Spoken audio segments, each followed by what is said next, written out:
Salut les amis! Je vous avoue que cette histoire de film sur Jair Bolsonaro ressemble de plus en plus à ces séries Netflix où tu te dis « ce n'est pas possible que ce soit vrai ». Mais c'est le cas. Chaque jour, un nouvel épisode, une nouvelle somme, une nouvelle entreprise, un nouveau soupçon, et l'affaire devient encore plus compliquée. Désormais, c'est la police civile de São Paulo qui intervient, celle de Tarcísio de Freitas. Ce n'est ni la police fédérale de Lula, ni Alexandre de Moraes, ni la Cour suprême fédérale, ni une persécution venue de la gauche. La police civile de São Paulo enquête sur la société de production du film Dark Horse, consacrée à Jair Bolsonaro. Que soupçonne la police? La propriétaire de la société de production du film est aussi présidente d'une ONG ayant un contrat de plus de 150 millions de réais avec la mairie de São Paulo pour installer le Wi-Fi gratuit en ville. Sauf que, selon l'enquête, ils n'ont pas livré tout ce qu'ils auraient dû livrer, ils ont installé un peu plus de la moitié des points prévus. Même ainsi, le contrat a reçu 2 avenants, c'est-à-dire que la valeur a augmenté. Et maintenant, le soupçon est qu'une partie de cet argent ait pu finir dans le film de Jair Bolsonaro. Oh, vous comprenez la gravité de cela?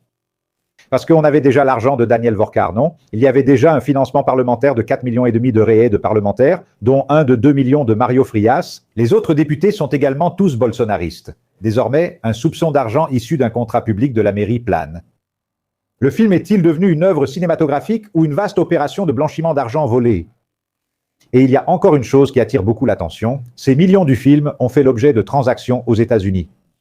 Justement aux États-Unis, où Eduardo Bolsonaro vit dans un manoir de plusieurs millions, sans qu'il ait jamais vraiment expliqué comment il parvient à financer ce train de vie.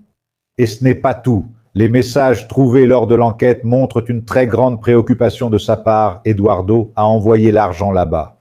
Alors la question qui se pose est la suivante. Tout cet argent est-il vraiment allé dans le film? Le film a-t-il vraiment coûté tout ça? Ou bien y avait-il autre chose qui se passait au milieu de tout ça, hein?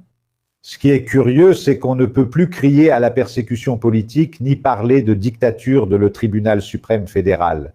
Parce que ceux qui enquêtent, c'est la police du gouverneur allié du père de Flavio Bolsonaro, Jair Bolsonaro. En d'autres termes, amis, quand la fumée sort de partout, ce n'est sans doute pas juste une petite braise, n'est-ce pas? Peut-être qu'on parle d'un incendie de grande ampleur dans la campagne de Flavio Bolsonaro.